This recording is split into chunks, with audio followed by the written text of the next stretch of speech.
मंगलम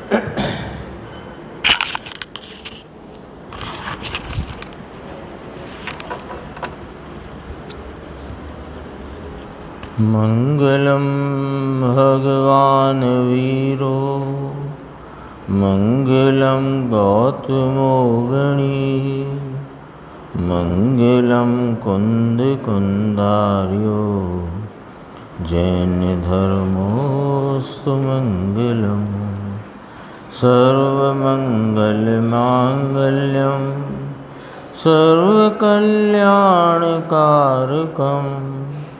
प्रधानं सर्वधर्माणां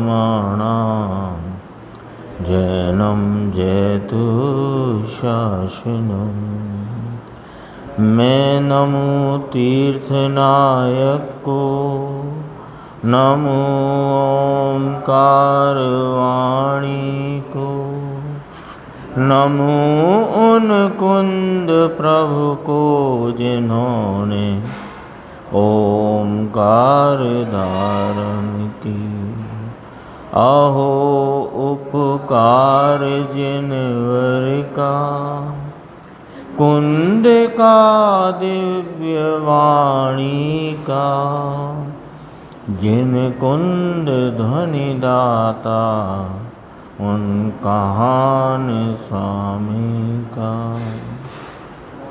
नमः समय साराय स्वानुभूत्या चकासते चित्स्वभावाय भावाय सर्वभावांतरच्छिदे।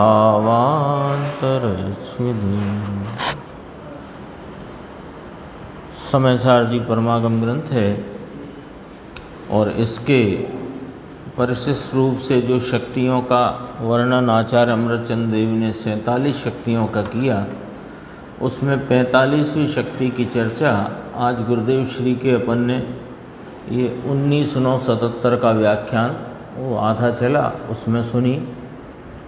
और कारक शक्ति के रूप से देखें तो ये पांचवें कारक शक्ति है अपादान, और ऐसे 45वीं शक्ति है ये 47 के क्रम में। इसको पढ़ते हैं, देखो। उत्पात व्यय आलिंगित भाव अपाय निरपाय ध्रुवत्वमयी अपादान शक्ति। सरल है। उत्पाद वैसे आलिंगित जो भाव है वो अपाय नाम हानि, और निरपाय माने नाश नहीं होना, हानि नहीं होना। अपाय का विलोम शब्द है निरपाय। अपाय माने हानि होना और निरपाय माने हानि नहीं होना, है ना। देखो, उत्पाद वैसे आलिंगित भाव का अपाय यानी हानि अर्थात नाश होने से हानि को प्राप्त न होने वाले ध्रुवत्वमयी अपादान शक्ति। क्योंकि अपादान शक्ति को कहो कि उपादान कहो, अपादान को ही उपादान समझना या उपादान को ही यहाँ अपादान कारक समझना। तो उपादान की जब चर्चा आती है तो उपादान के दो भेद पड़ते हैं। एक शाश्वत त्रिकाली उपादान, एक पर्याय में परिणमता हुआ क्षणिक उपादान। तो क्षणिक उपादान है वह उत्पाद वैसे आलिंगित है, तो उसका नाश होने पर भी शाश्वत उपादान ध्रुव उपादान वह नाश को प्राप्त नहीं होता। ऐसी अपादान शक्ति आत्मा में रही हुई है। यानी परिणाम अपनी योग्यता प्रमाण में यहाँ निर्मल ही लेना है, ये ध्यान रखना। विकारी भाव की यहाँ बात नहीं। तो जो कोई ज्ञान का, दर्शन का, चारित्र का, वीर का, सुख का, प्रभुता का, विभुता का जो कोई परिणाम निर्मल उत्पन्न हुआ, तो उत्पन्न हुआ वो व्यय होगा।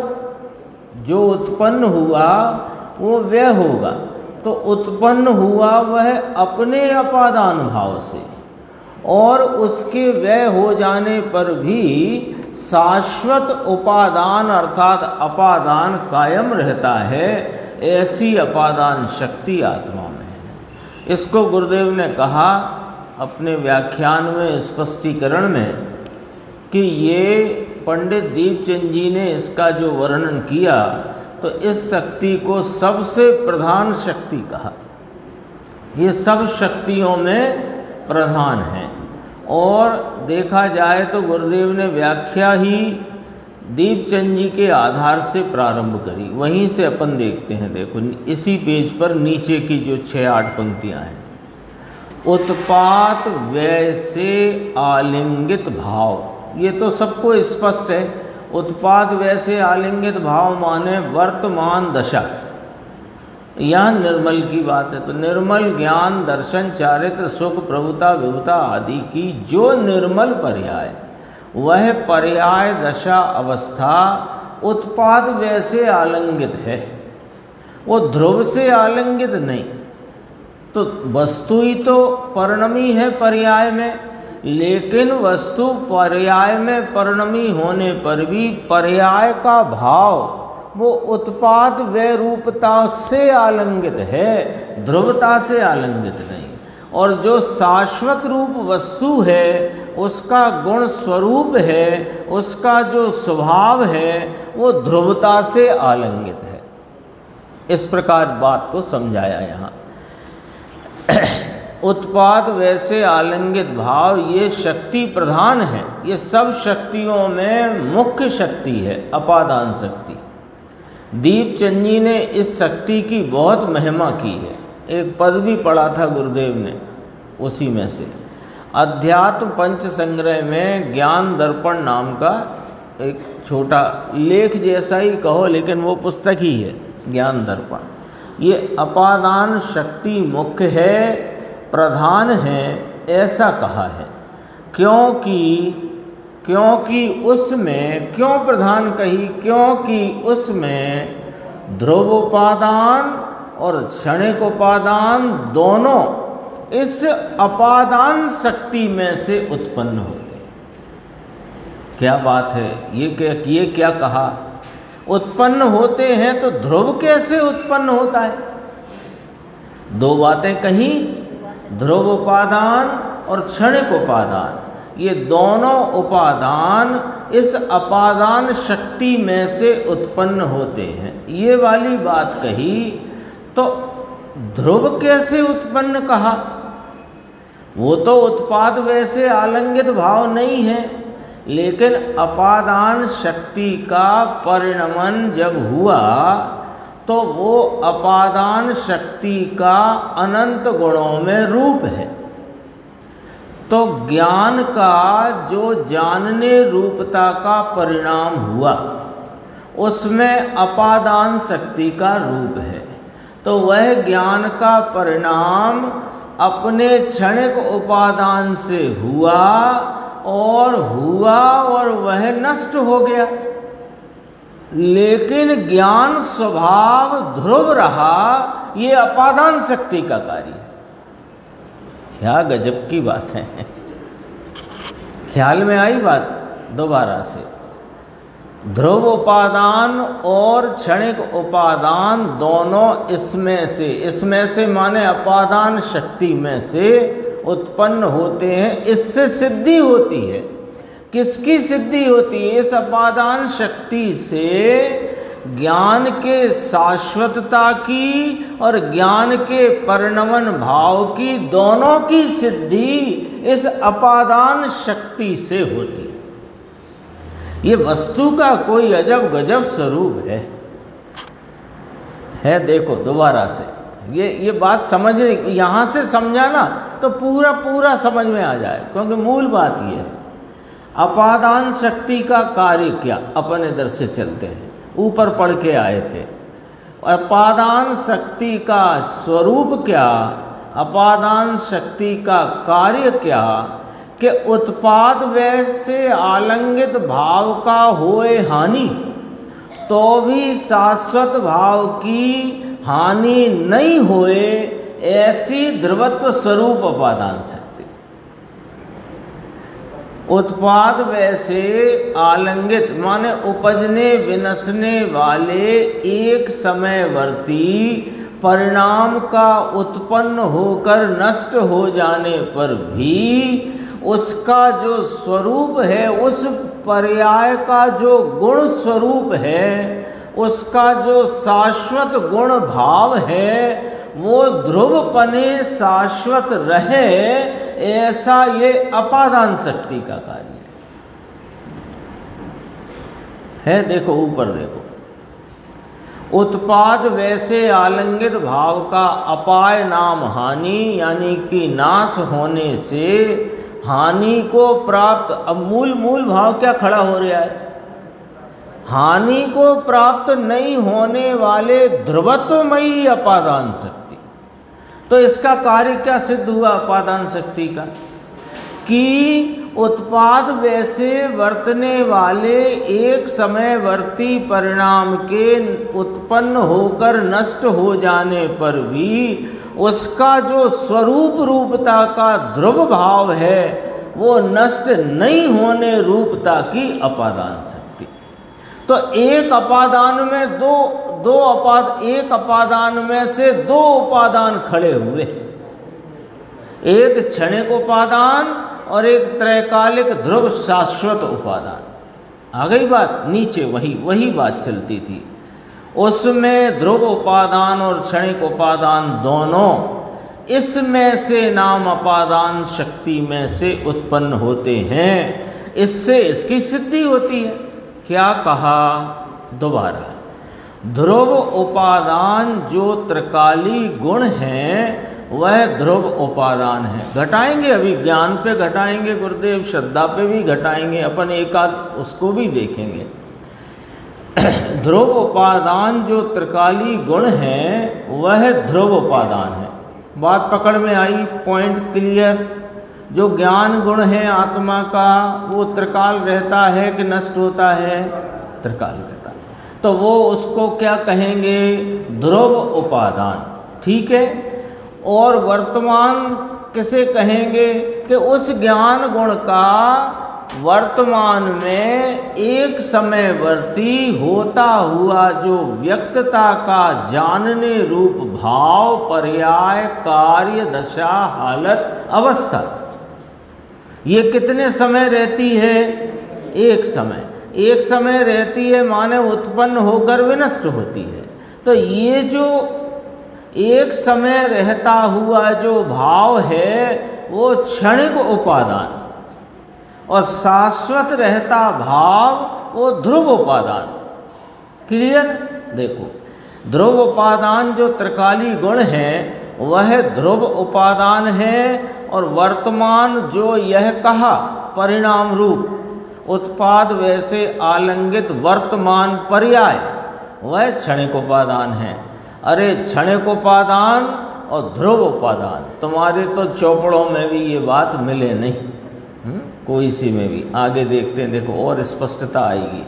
एक अष्टसहस्त्री का त्यक्त और अत्यक्त शब्द भी गुरुदेव ने लिया, उसकी चर्चा आगे ली है, उसको देखेंगे अपन विस्तार से। देखो यहाँ पर अपन पहुँचते हैं 631 पेज पर। अब देखो अपादान को समझाते हैं। ये संप्रदान शक्ति समझी ना, उसमें अपन दाता और पात्र वही। अब अपादान में क्षणिक उपादान और अपादान बराबर उपादान। ठीक है।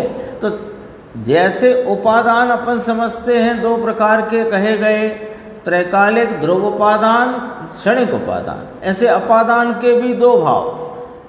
तो अपादान में से दो उपादान, क्योंकि अपादान माने उपादान, तो अपादान के दो उपादान रूप दो भाव कहे, क्षणिक उपादान, ध्रुव उपादान। अब देखो यहाँ कहते हैं कि आत्मा में जितनी संख्या में, मिल गया 495 पेज है। देखो यहाँ कहते हैं कि आत्मा में जितनी संख्या में अनंत गुण यानी शक्ति हैं, उस प्रत्येक गुण में इस अपादान नाम की शक्ति का स्वरूप है।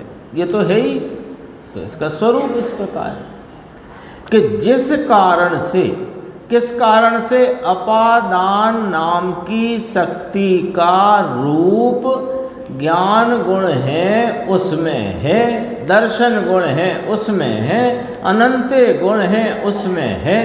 तो अब देखो, जिस कारण से नाम अपादान शक्ति का रूप होने के कारण से जो ज्ञान गुण है वह तो ध्रुव है, और उसकी पर्याय उत्पाद वैसे आलिंगित क्षणिक है। साफ सीधी सच्ची बात है। ज्ञान गुण कैसा? ध्रुव। उसका परिणाम कैसा?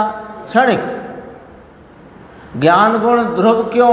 कि वो कभी नाश को प्राप्त नहीं होता, और परिणाम क्षणिक क्यों? कि वो एक समयवर्ती है, वर्तमान उत्पन्न होता है और विनष्ट हो जाता है। ठीक है, चलो उसकी पर्याय उत्पाद वैसे आलिंगित क्षणिक है, वह ध्रुव उपादान और क्षणिक उपादान।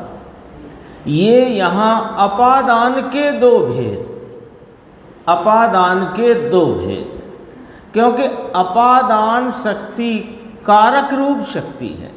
अब उसको भी समझे, अपादान शक्ति कारक रूप शक्ति है, तो कारक रूप शक्ति का परिणमन पर्याय में कारकता से हुआ, तो कारक एप्लाई कहाँ होता है? पर्याय में।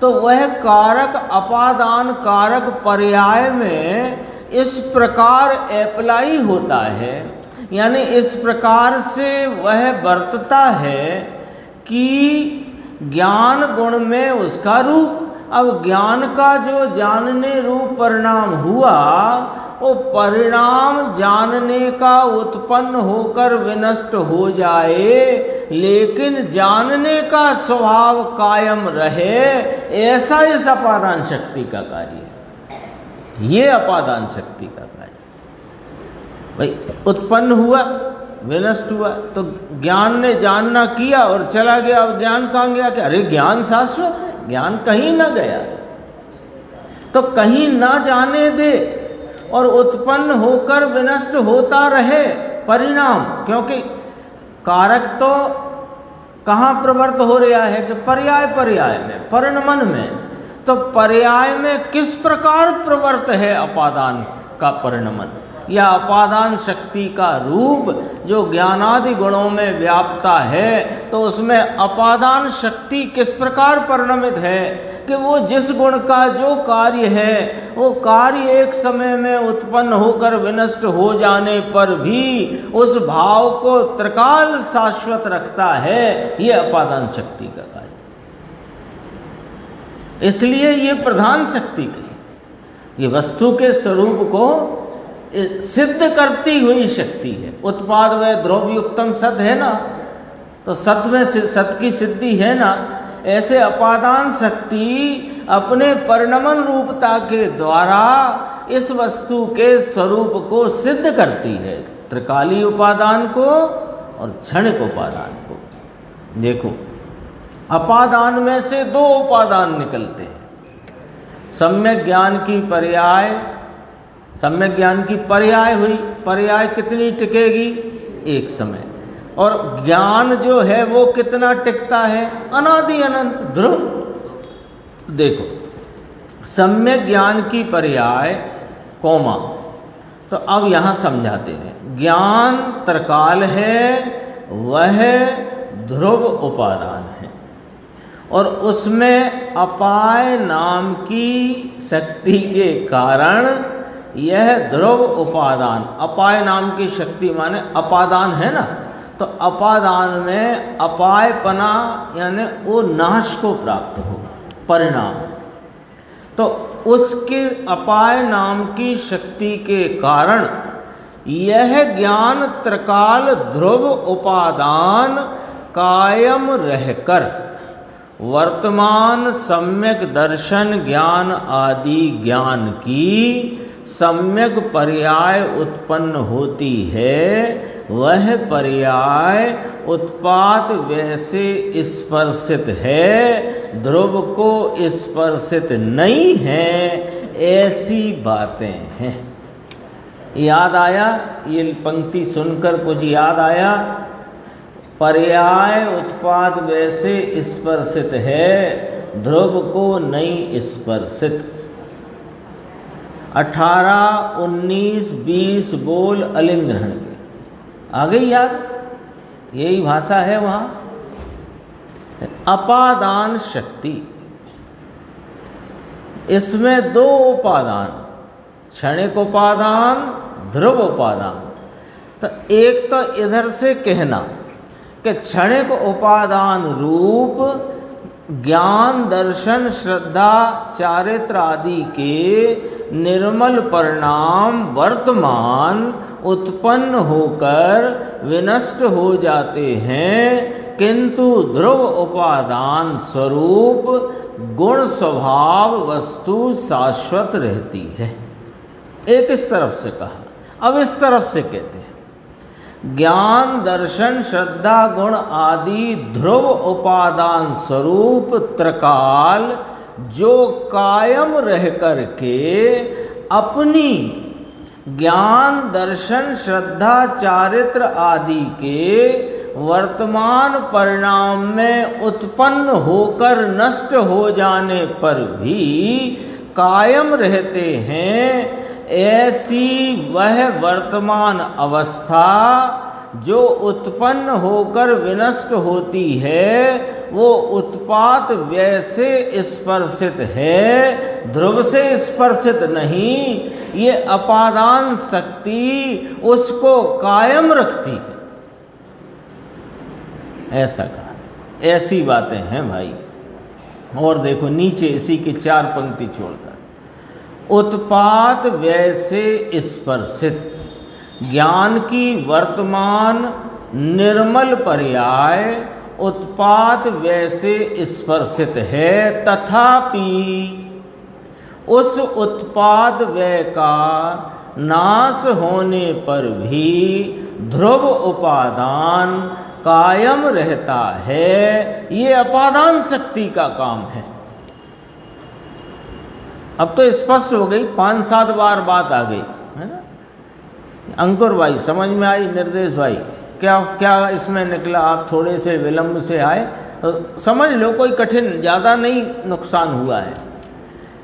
अपादान शक्ति कारक शक्ति जिसका रूप प्रत्येक गुण में है, ये बात तो सब स्पष्ट है।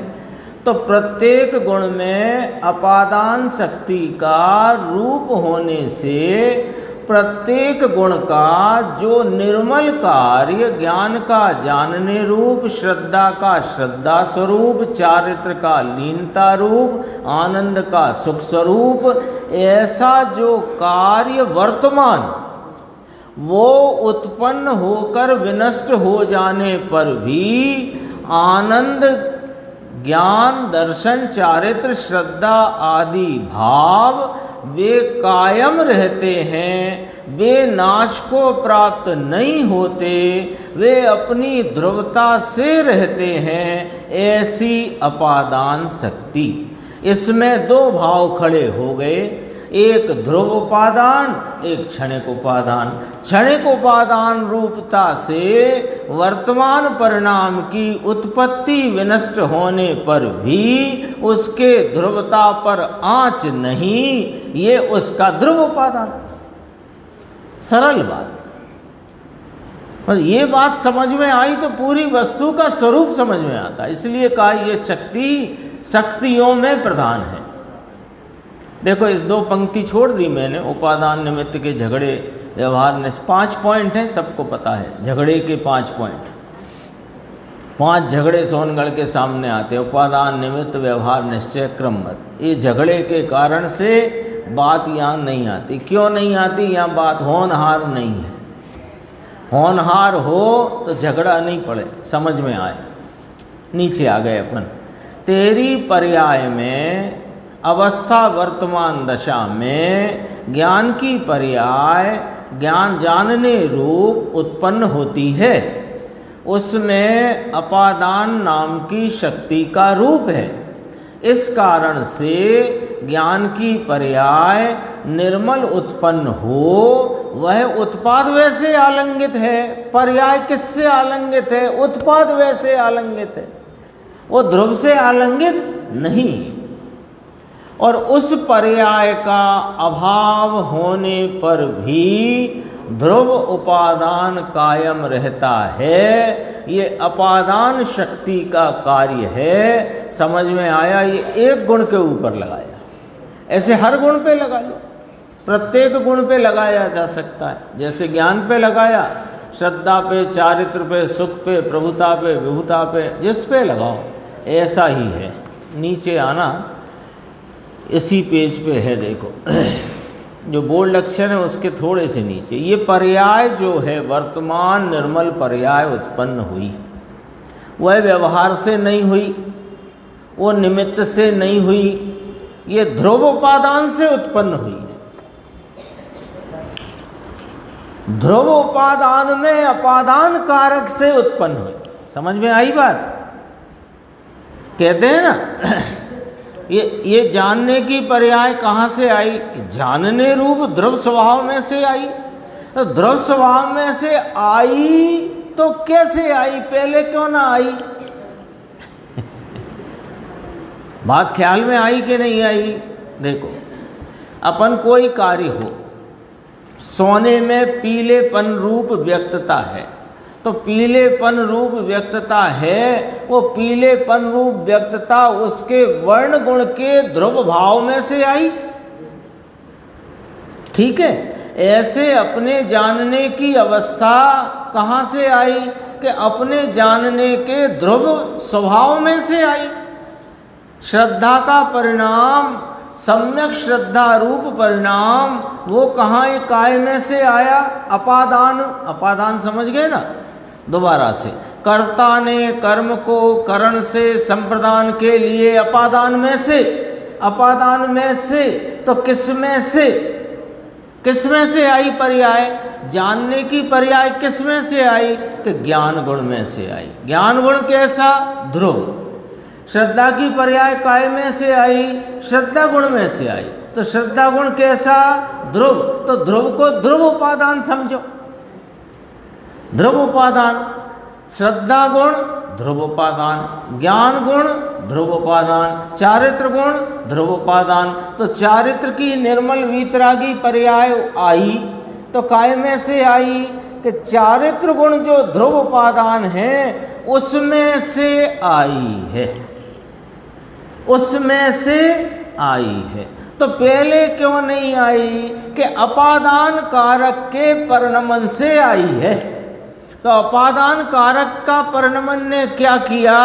कि चारित्र के वर्तमान वीतराग पर्याय भाव को, वर्तमान वीतराग पर्याय भाव जो उत्पाद वैसे आलंगित है, तो वह तो एक समयवर्ती उत्पन्न हुआ और विनष्ट हो गया और ध्रुव उपादान शाश्वत रहा। ये अपादान का परिणमन है। किसमें से आई?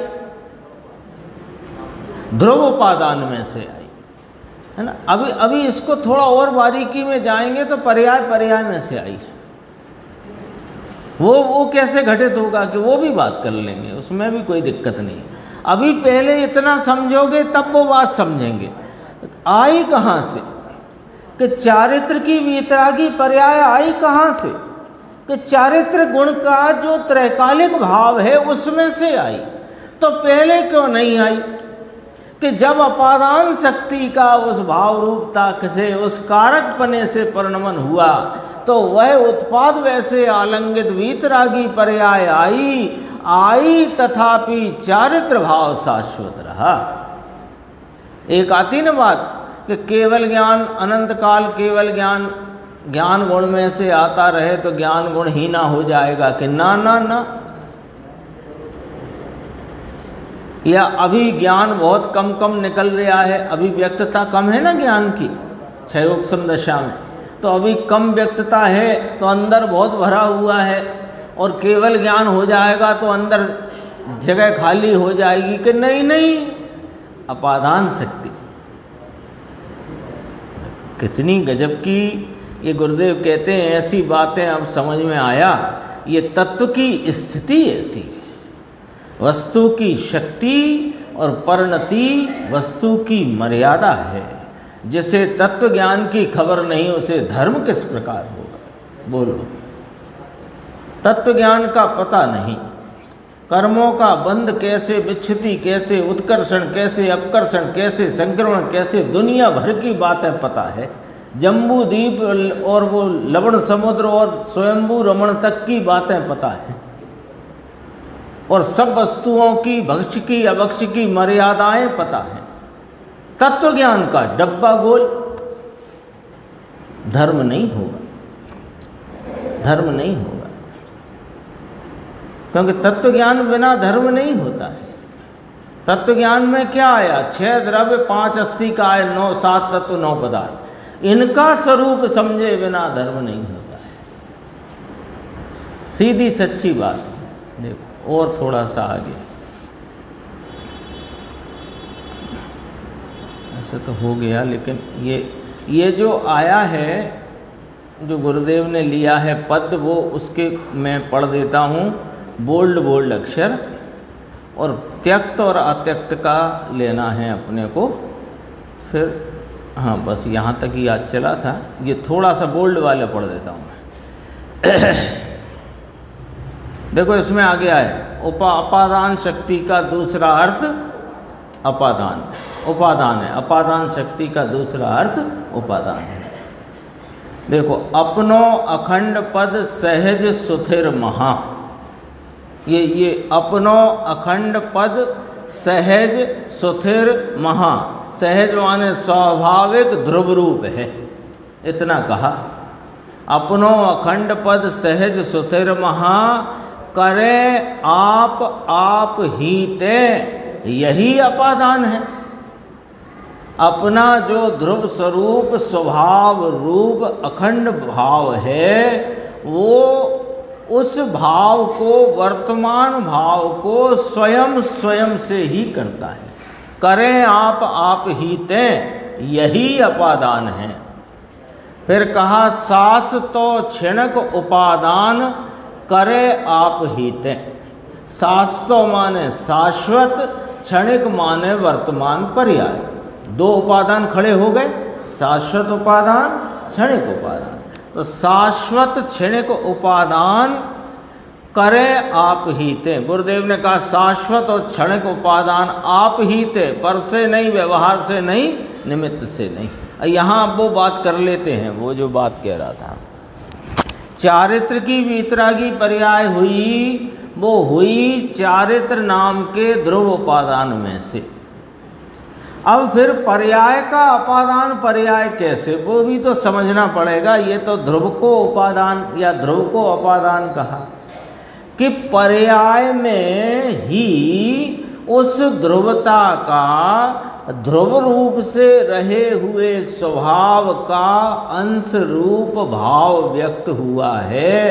तो जो व्यक्तता पर्याय में परिणमी है, जो व्यक्तता पर्याय में लागू पड़ी है, इसलिए पर्याय को ही पर्याय का अपादान कहने में आता है। क्यों? क्योंकि कार्य की उत्पत्ति में 2 उपादान की बात चलती है ना यशवंत भाई, समझना इसे। 2 उपादान की बात चलती है, शाश्वत उपादान, ध्रुव उपादान और क्षणिक उपादान। 2 उपादान हुए, ध्रुव उपादान, क्षणिक उपादान। अभी चर्चा आई गई, शाश्वतो क्षणिक उपादान करे आप ही ते। तो शाश्वत उपादान है, जो ध्रुव उपादान है और जो क्षणिक उपादान है, इन दोनों में कार्य की जो उत्पत्ति में वास्तविक कारण कौन? क्षणिक उपादान। तो जब क्षणिक उपादान वास्तविक कारण, तो ध्रुव उपादान वहाँ व्यवहार कारण गिना जाता है। लेकिन कोई कहे कि निमित्त से हुआ, पर से हुआ, रागादि की परिणति से हुआ, तो वे सब व्यवहार हैं, अपना ध्रुव उपादान निश्चय है। ये निश्चय व्यवहार का सिस्टम है, जो कथन का, जो विवक्षा का, जो प्रतिपादन का, ये यहाँ पर सिद्ध क्या करना है उसके अनुसार बात चलती है। कोई वो फिक्स नहीं है कि कील ठोक के ये निश्चय तो वो निश्चय ही रहेगा। वो विवक्षा के अनुसार प्रतिपादन की शैली में निश्चय ही व्यवहार हो जाता है और व्यवहार निश्चय कहलाता है। ऐसी बातें हैं। देखो, या सास तो क्षणिक उपादान करे आप ही ते आप है अनंत अविनाशी सुख थान है, या ही ते अनूप चिद रूप रूप पायतु है। या ही ते इसी प्रकार शाश्वत और क्षणिक उपादान इस आप से ही अपना अनंत अविनाशी सुख थान जो है, सुख का स्थान, उसकी प्राप्ति अपना अपने से होती है, व्यवहार से नहीं, निमित्त से नहीं। इसलिए कहा या ही ते अनूप चिद रूप रूप पायतु है।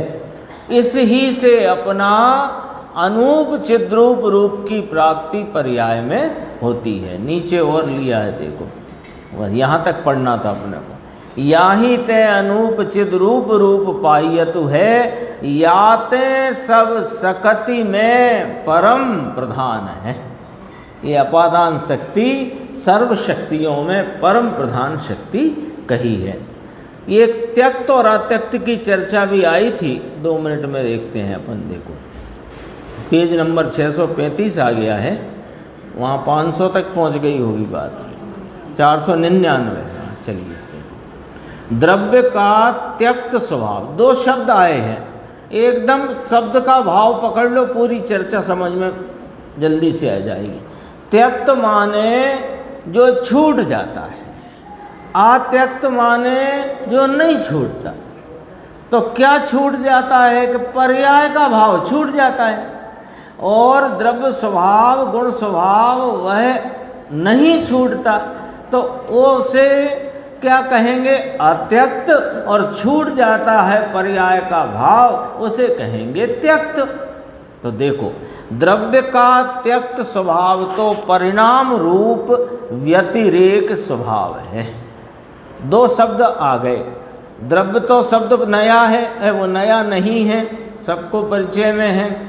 2 शब्द आए हैं नए, त्यक्त और व्यतिरेक। व्यतिरेक भी इतना नया नहीं है, फिर भी याद कर लेते हैं। त्यक्त माने छूट जाए ऐसा भाव, और व्यतिरेक माने वह नहीं। इसके सामने आएगा अन्वय, वह का वही। ठीक है ना। अभी देखो, द्रव्य का त्यक्त स्वभाव तो परिणाम रूप व्यतिरेक स्वभाव है, यानी वह नहीं ऐसा पलट जाने वाला भाव है। त्यक्त माने छूट जाने योग्य भाव है। ये अष्ट सहस्त्री में से ये बात पंडित दीपचंद जी कासलीवाल साहब ने ज्ञान दर्पण नाम की पुस्तक में ये चर्चा ली है। देखो, पेज नंबर बताया गुरुदेव ने 36, देखना हो तो घर जाके या यहाँ पर पुस्तक उठा के देख सकते हैं। नीचे आ गए अपन ये बोल्ड पर, अव्यक्त स्वभाव गुण रूप है, अन्वय स्वभाव है। वो अव्यक्त लिखा है, वो अत्यक्त पढ़ना, वो छपने की गलती है। अत्यक्त, 2 शब्द आए ना, त्यक्त अत्यक्त। अत्यक्त स्वभाव कैसा है, गुण रूप है, अन्वय रूप है। अन्वय की क्या बात बताई थी अक्षय भाई, वही का वही, और व्यतिरेक माने वह नहीं। तो जो अत्यक्त भाव है, जो छूटता नहीं, वो वही का वही रहता है, और जो छूट जाता है वो वह नहीं रहता है। आ गई ना बात समझ में। जो छूट जाए वह नहीं रहता, और जो छूटता नहीं वह वही का वही रहता है। तो अत्यक्त स्वभाव गुण रूप अनुभव स्वभाव है। अत्यक्त भाव गुण रूप है, त्यक्त रूप भाव पर्याय है। तो अत्यक्त अन्वय स्वभाव है, गुण अन्वय स्वभाव है, पर्याय व्यतिरेक अभाव स्वभाव है। ये कैसा अभाव है, भाव अभाव है, सीधा अभाव नहीं। पर्याय को सीधा अभाव नहीं गिनना, क्यों सीधा अभाव गिनोगे तो फिर है ही नहीं, है ही नहीं। अरे पर्याय एक समय अपना वर्तमान सत है कि नहीं? वर्तमान सत है और आगामी समय में वह असत है। तो भाव अभाव रूप भाव है ऐसा। क्यों कि क्षण क्षण में अभाव होता है, तो क्षण क्षण में भाव होता है, क्षण क्षण में अभाव होता है। ये कौन सा भाव कहलाएगा? व्यतिरेक भाव। अच्छे जोर से बोल सकते हो आप, गलती होगी हम ठीक कर देंगे हाल के हाल। व्यतिरेक भाव। और जो पलटता नहीं है उसे क्या कहेंगे निर्देश भाई? अन्वय स्वभाव। और यहाँ जो भाषा ली अष्टसहस्त्री की, इसमें द्रव्य स्वभाव को क्या कहेंगे? अत्यक्त। यहाँ अष्टसहस्त्री की भाषा त्यक्त अत्यक्त, तो चलो त्यक्त अत्यक्त दो शब्द आए, तो त्यक्त में क्या लेंगे? पर्याय भाव, और अत्यक्त में लेंगे गुण स्वभाव अथवा द्रव्य भाव। ठीक है, वे गुण तो पूर्व में थे। और एक नई व्याख्या, नई मतलब नई शैली से, वे गुण तो पूर्व में थे, वे ही रहते हैं, और परिणाम अपूर्व अपूर्व होते हैं। ये द्रव्य का उपादान है, वो परिणाम को तजे, तजे माने त्यागे, परंतु गुण को सर्वथा नहीं त्यागता। दीपचंद जी ने काम किया है, वे कहें वहाँ खानिया चर्चा में, नहीं नहीं आचार्यों का लाओ, पंडितों का नहीं चलेगा। अरे पंडितों ने स्पष्ट कर दिया है आचार्य भगवंतों के मर्म को, रहस्य को। इसलिए परिणाम क्षणिक उपादान है और गुण शाश्वत उपादान है, वस्तु उपादान से सिद्ध है। यहाँ तक चर्चा अपनी आ जाई। बहुत सरल लेकिन बहुत काम की चर्चा है ये अपादान शक्ति की। 393 नंबर का प्रश्न है।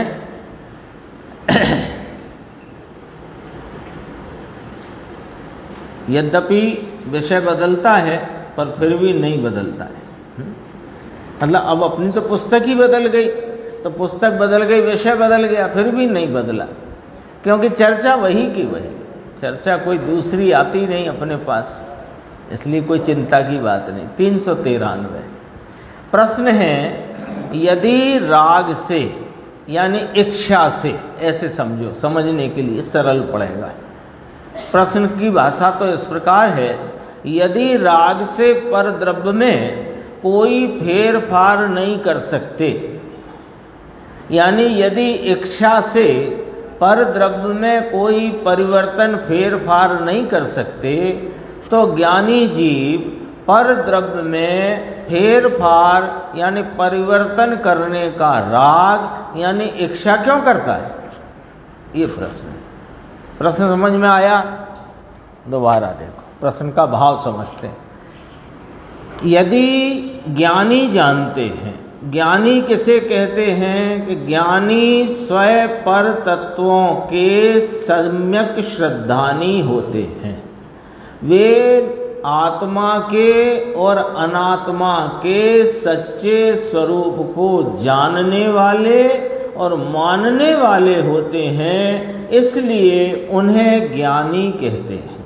ठीक है, अब कहते हैं कि जब ज्ञानी नाम सच्चे श्रद्धानी को ये पता है कि मेरी इच्छा करने से पर द्रव्य में कोई परिणमन नहीं हो सकता, ज्ञानी जानते हैं कि ये रोटी जो यहाँ सिक रही है ये मेरी इच्छा से नहीं फूलेगी, ये ज्ञानी जानते हैं। मेरी इच्छा करने से नहीं फूलेगी, और कोई चेष्टा की तो बात दूर रखो कि इसको ऐसे ऐसे ऐसे करेंगे, तो वो चेष्टा तो दूर रखो। यहाँ तो थोड़े इधर के इधर ही बात करी कि मेरी इच्छा से तो नहीं फूलेगी, फूलने की योग्यता होगी तो फूलेगी, ऐसा ज्ञानी जानते हैं और मानते हैं।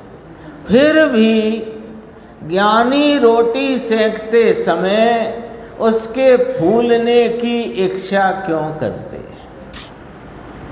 ये प्रश्न है। प्रश्न समझ में आ जाए तो फिर उत्तर सरल।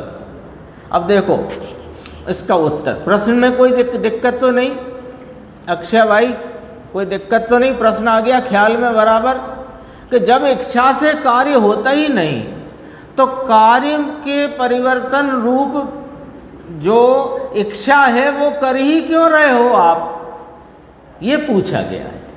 आप तो ज्ञानी हो भगवान, आपको तो सब पता है कि अणु अणु स्वतंत्र है, स्वाधीन है, उसका प्रत्येक परिणमन उसके क्षणिक उपादान से स्वतः स्वयं स्वयं में होता है, इच्छा से कुछ होता नहीं। आप जानते हो, आप मानते हो, फिर भी पर में परिवर्तन करने की इच्छा से आप इच्छा की पीड़ा क्यों भोगते हो? ऐसे अब थोड़ा प्रश्न का रूप बदला समझने के लिए। फिर उस इच्छा की पीड़ा भोगते ही क्यों आप? मालूम है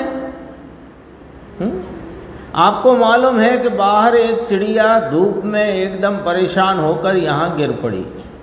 ज्ञानी है, जानता है कि इसके प्राण न मैं बचा सकता, न इसके हर सकता, न इसका मैं दुख दूर कर सकता, न इसे मैं सुखी कर सकता।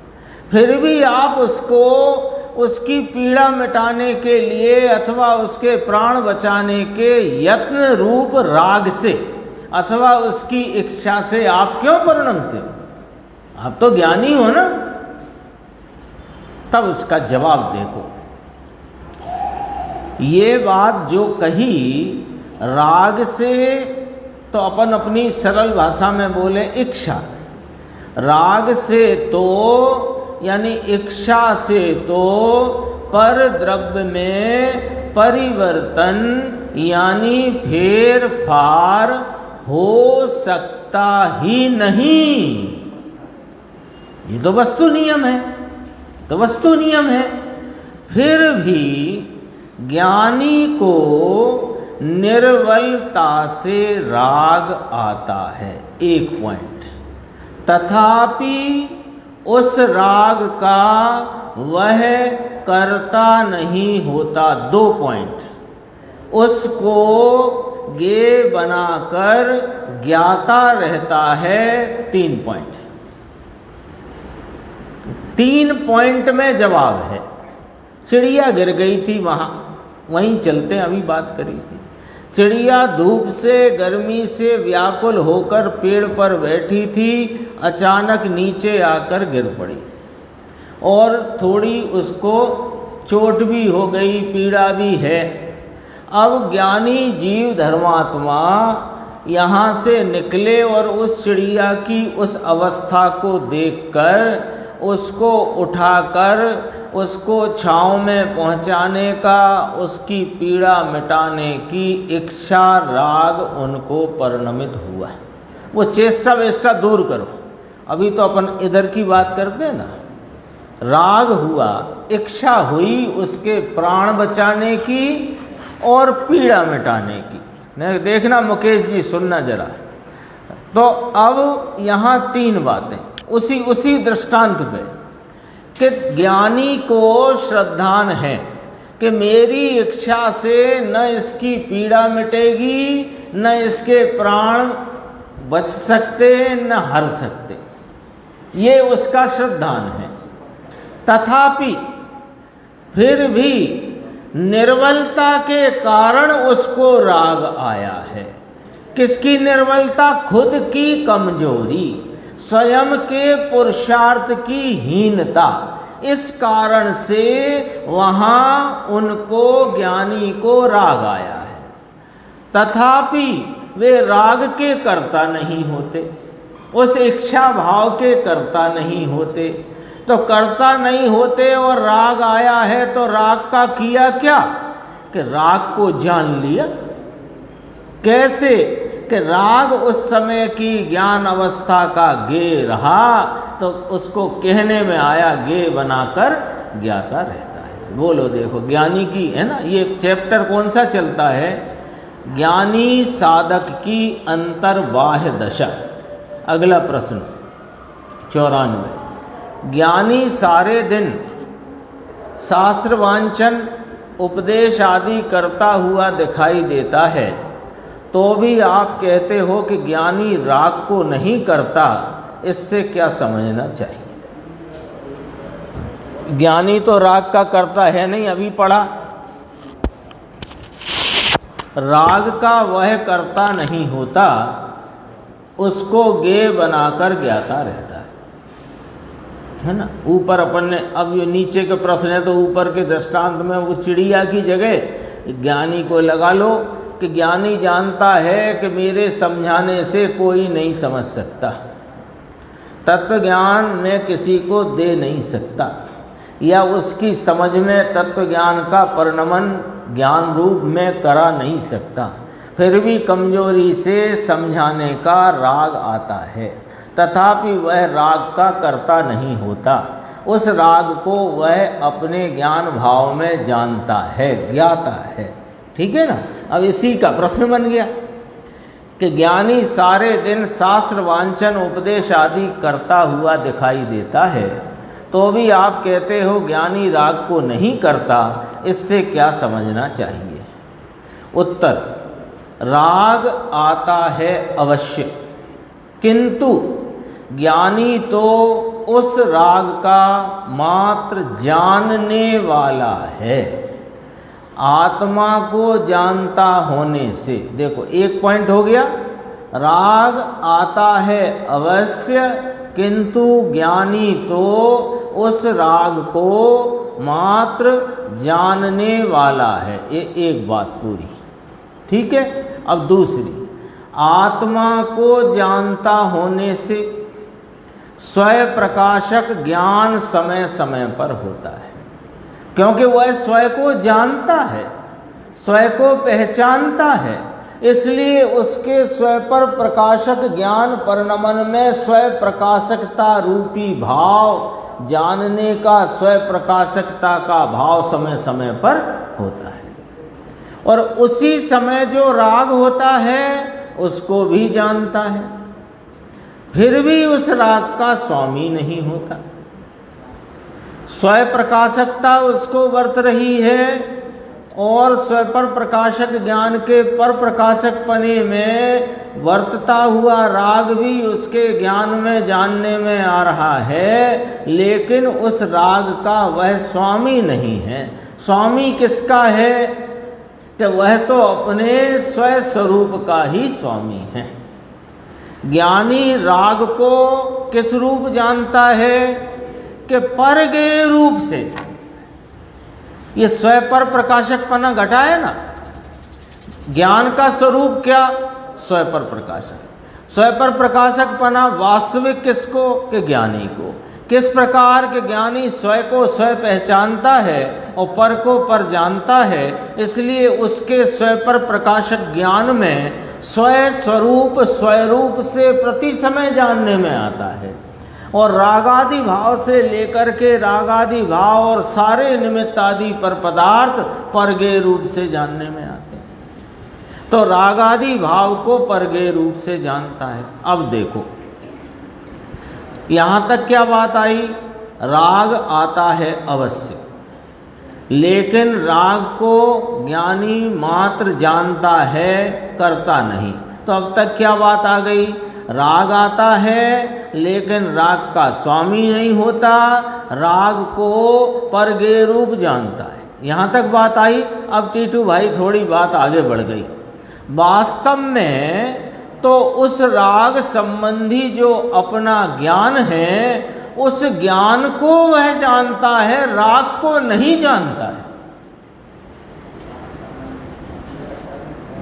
समझ में आ रही है बात? देखो, समझ में नहीं आने की कोई इसमें बात नहीं है। बात कैसे समझ में आएगी ये यदि नहीं आ रही हो तो तरकीब है कि जिस जिस स्टेप से बात चलती है उस स्टेप से चलते चलो, समझ में आएगी। राग आता है कि हाँ आता है, आता है। राग आता है तो आते हुए राग का स्वामी होता है कि नहीं होता है? तो राग को करता है कि नहीं करता है? तो फिर क्या करता है? कि राग को मात्र जानता है। तो जानता है तो किस रूप जानता है? कि परगेय रूप जानता है। तो परगे रूप जानता है, तो वास्तव में क्या वो राग को जानता है कि अपने ज्ञान को जानता है? इस स्टेप से चलो, सब बात साफ है, कहीं उलझन नहीं। हो गई बात, देखो कहां तक आ गई। उस ज्ञान को वह जानता है, तो फिर राग कौन है? अब प्रश्न खड़ा हो गया। फिर दोबारा से राग आता है, राग का स्वामी नहीं, राग को करता नहीं, राग को जानता है। किस प्रकार जानता है? कि परगे रूपता से जानता है। तो वास्तव में क्या राग को जानता है कि नहीं? वह तो अपने ज्ञान को जानता है। तो ज्ञान को जानता है तो राग कौन? अब ये प्रश्न रह गया ना, सबका हिसाब किताब हो रहा है, तो फिर सब निपटारा तो करना पड़ेगा ना, ऐसे छोड़ थोड़ी देंगे। कि वो जो ज्ञान की होती हुई जानने की अवस्था है, वो जो अवस्था को जानता हुआ ज्ञान परिणमित है, वो ज्ञान की अवस्था में राग निमित्त है। राग का भी हिसाब हो गया कि नहीं? राग को छोड़ थोड़ी दिया, राग निमित्त है। किंतु निमित्त है का मतलब राग से ज्ञान होता है कि नहीं? राग का ज्ञान अपने में अपने से हुआ है। राग का ज्ञान यानी राग संबंधी अपना ज्ञान अपने में अपने से हुआ है, और वह अपना कार्य है। तथा उस समय होने वाला राग वह मेरा कार्य नहीं है, ऐसा ज्ञानी जानता है। ये इसके ज्ञानी का दृष्टि, उसकी दृष्टि नहीं, उसकी वृत्ति। दृष्टि उसकी सम्यक है तो उसके जानन पने की वृत्ति और उसमें भेद ज्ञान की वृत्ति भी इस प्रकार से वर्तती है। शेष चर्चा आगे बढ़े।